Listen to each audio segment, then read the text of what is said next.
Hey guys, I'm Dov, and today I'm back with more Total War Warhammer 2 online action. Today we're back with Boris Todbringer, gonna be taking on the Foul Skaven. This is Kark versus Exploding Hamster, two very high-level players. This replay is submitted by Kark, who is playing the Empire, Exploding Hamster taking the Skaven. So let's get to the builds here. For the Empire, we've got 4 Pistoliers, which is much approved by me. We've also got 2 handgunners, some flagellants, state troops as well, 3 great cannons, including the Hammer of Witches in the center. And yeah, that's more or less it. Todbringer plus a Bright Wizard up in the air. For the Skaven, we've got plenty of slaves up front, slingers out on the flanks with regular slaves in the middle. We've got clan rats with shields, plague monks, lots and lots of plague monks. Wow, 5 plague monks here. A Hell Pit Abomination, a warlord on foot to be nice and cheap, and a plague priest up on the bell for the more expensive heroic option. Let's see here. He's got the Pestilent Breath from the Plague Furnace, Pestilent Breath, Wither, Vermintide, Pestilent Birth, and Scrying Stone. Very interesting.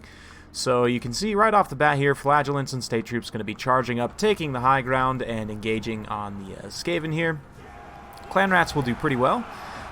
Looks like these are actually the Unbreakable Sigmar's sons, so going for more of an unbreakable front line. Pistolier is going to pull up on station and begin to fire in on the Rat Ogres here.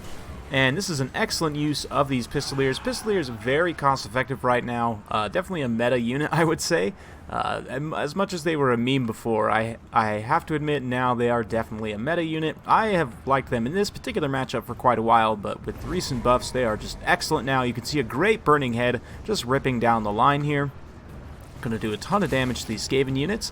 Some Skaven summons coming in the back line, though, immediately getting on these handgunners, and this is one of the reasons why I'm not a big fan of infantry skirmishers. We'll sort of discuss this more as the match goes on and in the post-game, but I did want to have a bit of a discussion about missile CAV versus infantry skirmishers, and just, you know, talking about why the meta has sort of shifted to favor missile CAV so much. But we'll talk about that more. You can see the line of sight this cannon does have on the Plague Priest, even though it's on the reverse slope here. But the Empire front line is quickly crumbling. A lot of the missile units being forced to kite it out a little bit here. Lots of Skaven summons going down right now. Bounce power slightly in the Skaven's favor, but lots of Pistoliers still online. Boris really hasn't even gotten involved yet. He's just been kind of chilling in the back, but a Hell Pit coming in, getting a chunk out of those Pistoliers, but they are also going to do pretty good at shooting at the Hell Pit. Only 50 armor on that guy, so they can do some pretty good damage there. Boris dives in to interrupt these Plague Monks from getting at these handgunners here. Pistolier is also going to provide some Overwatch fire. Excellent stuff. That volume of fire, very punishing for low armor units, and just in general, their melee stats, they aren't great. They're decent, though. 20 melee attack and 20 charge bonus means they can get some okay work done against low-tier troops in melee, and definitely in a late-game situation as well. Apologies, guys, my voice is a little ragged today. But, yeah, you can see great cannons firing in here on this Plague Priest, trying to get some work done. Boris interrupting these Plague Monks, and it is going to be a bit of a kite and fight game. Unfortunately, these handgunners here are caught by the Plague Monks, and these Plague Monks will absolutely tear these guys to shreds. Exploding Hamster definitely taking the Skaven to the next level, and Skaven are one of those factions that, spoiler alert, in my upcoming tier list video that I still haven't quite had time to finish. Hopefully I'll have that out maybe Monday or Tuesday, but the Skaven didn't do well. And that being said, in high-level play, people who are really good with the Skaven can be really good with the Skaven. And just in general, Total War Warhammer is one of those games, it's, you know, as I like to say, any given Sunday, as the term from American football, like any faction can beat any other faction in a given game if the players are of equal skill, at least in an ideal world. And honestly, for the most part, I find that to be true. There are some matchups that are just straight up really bad, but the Skaven, you know, they definitely have their issues, but again, in the hands of a very high-level player, they can be very punishing. That being said, this Plague Priest has been taking some heat from Boris. Got terrified away there, unfortunately. Speaking of taking some heat, that Bright Wizard just been continuously popping fireballs on that Hell Pit. It's done really good damage, and I am a big fan of the Bright Wizard in this particular matchup. The Fireball and the Burning Head are both excellent spells here. But Boris in a bit of a pickle, and he's going to run away from all of these Rat Ogres, the Warlord, the Hell Pit, and everyone. Now that he's disengaged, all 3 cannons can focus fire in this pocket as well. That cannon's getting shut down, unfortunately.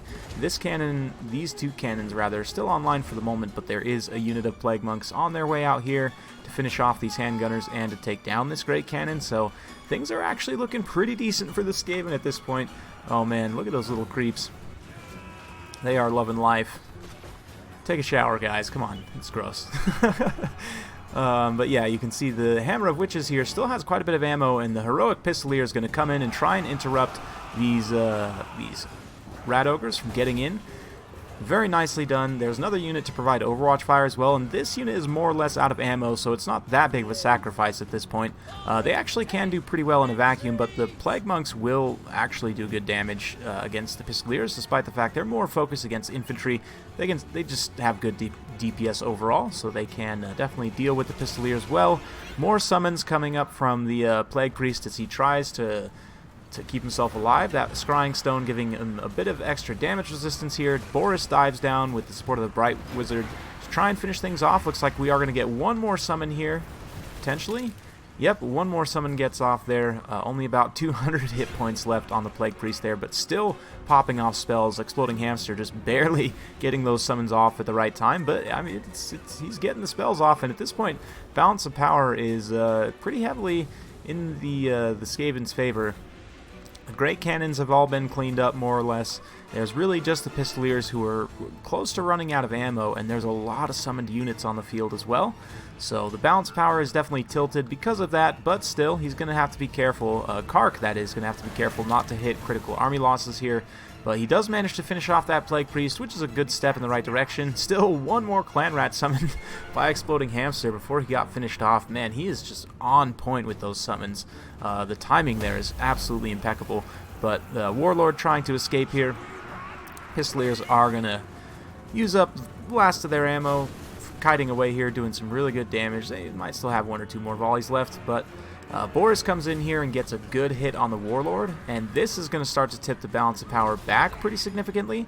Once the Skaven lose out on their leadership, they are, of course, going to be susceptible to the terror routing of Boris. So, yeah, with Warlord getting just absolutely raffle-stomped here, and a very nice Burning Head as well in the late game, keeping the support from being effective there on Boris, and also, again, catalyzing with the terror on Boris as well. He also has some other really good effects here, of course, the Crush the Weak, and the Crush the Weak in particular, with the Burning Head and, you know, the Fear and Terror and everything against the Skaven, you're very often going to have them below 50% leadership, so that Crush the Weak will come into play, debuffing their stats. You can see that is affecting these Plague Monks here, really putting their stats into the dirt without Frenzy or without any of those buffs between the White Cloak of Ulrich and the Crush the Weak. So Boris definitely showing his strength, and I do like to pick in this matchup of Boris. Pretty much any Empire, any Empire general is good in this. Honestly, even the general of the Empire is probably pretty decent in this matchup, but there's an argument to be made for pretty much everyone. Balthazar, you know, Volkmar, definitely. There's an argument to be made for him here. Boris, of course, Karl Franz is good in pretty much every matchup. But Boris in particular, because of the leadership effects, can really help debuff wide Skaven armies like this and just not let them be as effective. Pistolier is going to charge in here, and again, because of those debuffs, the Rat Ogres have more or less worse combat stats than the Pistoliers, so they can actually fight very effectively in this late game situation here, supporting Boris. If their leadership holds up, that is. Looks like this unit, not so much. And, yeah, that's going to be more or less the end of the Pistoliers. They might come back from routing, but Kark has managed to pull the balance of power back at this point. And, yeah, just as we sort of move into the late game here, Boris is going to try and obviously keep the terror route going as much as possible. Holding 1 or 2 units of Pistoliers still alive is very important. It looks like we might have had 1 more unit come back from route over here on the side as well. We do also have plenty of Plague Monks coming back, so Things pretty even at this point, but the question is, can Boris tank out this many Plague Monks? Because there are still quite a few left on the board, and this unit is pretty healthy. Yeah, they still have pretty good stats. Their frenzy's up, so we'll see. We will see. The balance power is creeping in the Empire's favor, though, ever so slightly. Some Plague Monks just ripping up some Spearmen over here. Might be a little bit isolated, so we'll see. There are still 3 more units of Pistoliers. I didn't see this other one that had come back from route as well. They are quite healthy, 31 unit models still, so they should be able to get some good work done. Yeah, Pistoliers in general, just Missile Cav in general, so let's talk a bit about it. Arab Carthage recently released a video, and by the way, I'm a huge fan and supporter of Arab Carthage's channel. I'm actually a member. So I give him money every month. I've been watching his channel for years and years, and he's one of the inspirations for me even starting the channel in the first place. So a big thanks there in the first place, you know, for everything that he's done. Did make a video kind of saying that he'd been running into a lot of Missile Cav on ladder, more so than usual. Personally, from my experience, it really depends on the matchup and which Missile Cav you have access to in said matchup. Very nice Alpha Strike, by the way, coming in here from Kark, getting this separated unit of Plague Monks that was still relatively healthy, able to do a lot of free damage here. Just a quick note on the actual battle happening in front of us. But yeah, Missile Cav in general, for certain factions, like the Greenskins, for example, has been pretty good for a long time, even since Total War Warhammer 1, I would say. Goblin Wolf Rider Archers in that game were one of the most cost-effective units in the game, in my opinion, just because the way combat stats work, they weren't quite as important, so Wolf Rider Archers could actually do some work in melee against skirmishers and so on. Plus, they had decent missile damage, just in general they're super cheap. So Greenskins, of course, they have 2 Regiment of Renown Skirmish Cav as well, the Mangy Marauders, who are Wolf Rider Archers, AP missiles, immune to psychology, excellent unit overall, and of course the Death's Creepers as well with their regeneration. So just, Greenskins have always been pretty good with the Missile Cav. Centaurs with throwing axes, once they fixed their animations, which were bugged for a while, because they have perfect vigor, decent combat stats, they're very fast and have AP missiles, they have pretty much always been a staple for the Beastmen as well, because they are so good. They've even been nerfed a few times, I want to say. But yeah, so those 2 matchups, I would say you have almost always seen Missile Cav. I have, for a long time, been a pretty big fan of Marauder Horsemen, too, with throwing axes. Just even having 1 or 2 units of Missile Cav, you can pressure your opponent's mobility, potentially draw them into an unfavorable engagement. And that tactical flexibility really, at least having 1 or 2 units of Missile Cav, is pretty essential. Of course, with Chaos, they have no infantry skirmishers at all, so if you want any missiles, you have to bring Missile Cav, right? So with them, you don't really have an option. But Norska, a little bit less so. They do have some infantry skirmishers, but it's more or less the same as Chaos.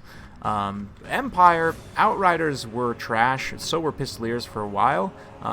In Total War Warhammer 2, Outriders kind of came into their own in the early patches in Mortal Empires. Since then, Pistoliers have had some successive buffs and are also a very cost-effective unit right now. I would even say maybe better than Outriders currently, but it's not like Empire has been a super powerful Missile Cav faction for a while. Bretonia as well. Mounted Yeomen are just not great.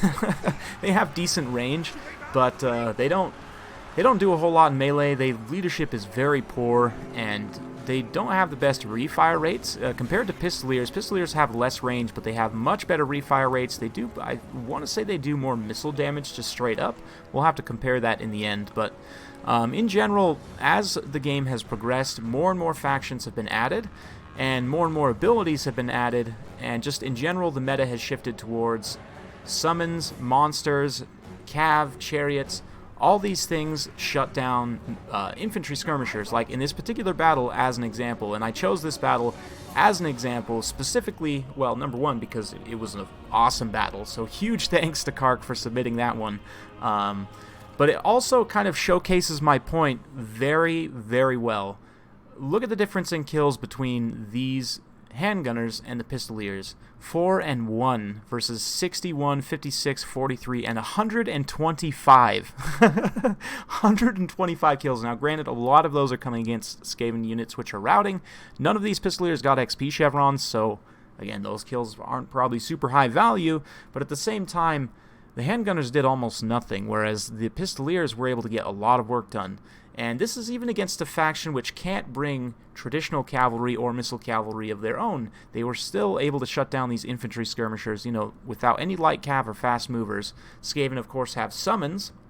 And there are 4 or 5 matchups now where your opponent can bring summons, so that can shut down your missile play. Good cav play can shut down your infantry skirmishers, that is. Just in general, you have chariots that can punch through your front line, flying units that just fly over and interrupt. There's just so many ways to shut down infantry skirmishers in most matchups that skirmish cav is almost always a better option. There are some exceptions, of course. Dwarfs, Vampire Coast. Vampire Coast does have some fast movers to try and get at your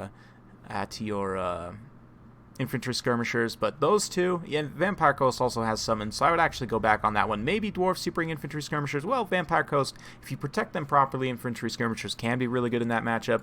The Wood Elves, of course, have some really powerful infantry skirmishers that can also shoot 360, which, another sort of note about skirmish cav, in the Total War Warhammer community tournament rule set, skirmish cav and infantry skirmishers that can shoot 360 are classed in the same grouping, and you can bring a max 6 total of that grouping, so technically you can bring more missile cav than you can on ladder.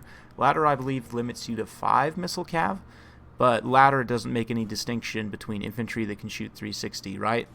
Or it does make a distinction, I guess you could say. Anyway, that point aside, I really don't see bringing, 4 to 6 360 shooting units as super abusive, just because that's more or less what the community has agreed is balanced for the game.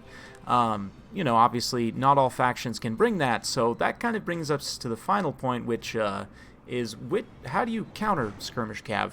Obviously your own infantry skirmishers, if you can protect them and counter skirmish, that's one of the best ways.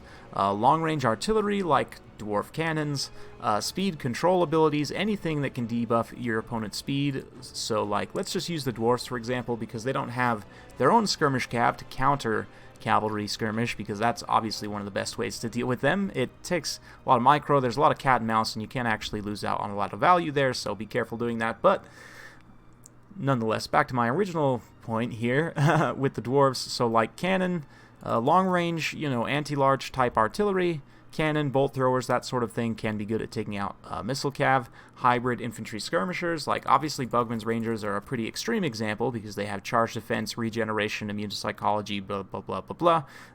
They're very good at taking out infantry missile cav. But just in general, even regular Rangers would do a good job if you protected them properly at taking out missile cav. Most missile cav doesn't have very long range, with some exceptions, but generally you can counter skirmish them very effectively without too much issue. Like Vampire Coast, same deal. Obviously they can't bring missile cav, although they can bring hounds. So you bring Scurvy Dogs, and then you bring Count Nocti Boy, and you throw down a Melkos Mystifying Miasma, as well as giving your own guys Smoke and Mirrors at the same time, right? You can catch Missile Cav pretty effectively with Scurvy Dogs. You maybe set up a bit of an ambush in that way, or of course just counter skirmish because you have lots of shooting. Vampire Counts are definitely one of the weakest factions against Missile Cav, but there still are some things you can do. The Chill Guys have this chilling aura.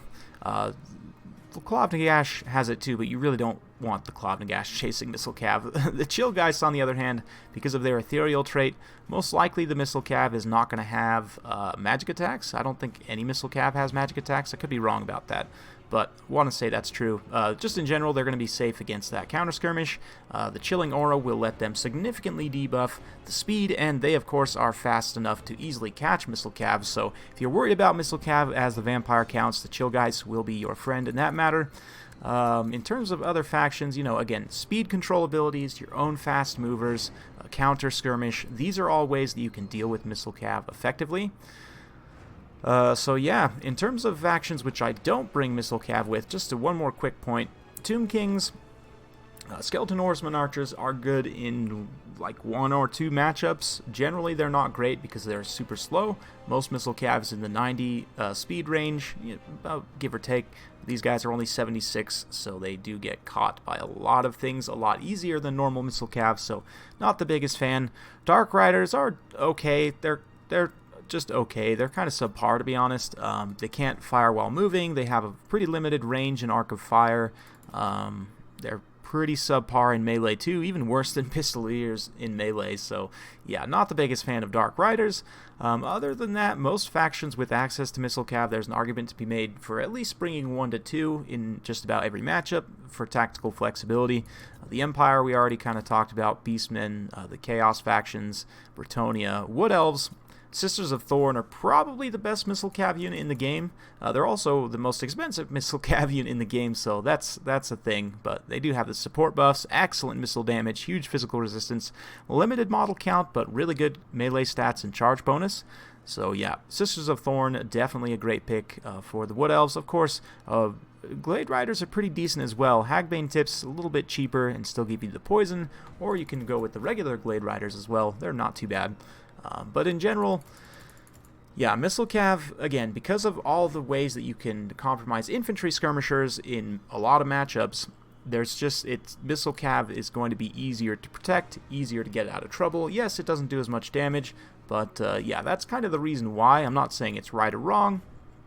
As somebody who's used Missile Cav for tactical flexibility, I might be a little bit biased, but like I'm not one of these people who's out there on ladder taking all 360 shooting builds and kiting people around, so I think that's kind of a scumbag move personally. But again, I try and keep my builds within the community's accepted tournament rule set, just because that's kind of where I want to get you guys to at the end of the day.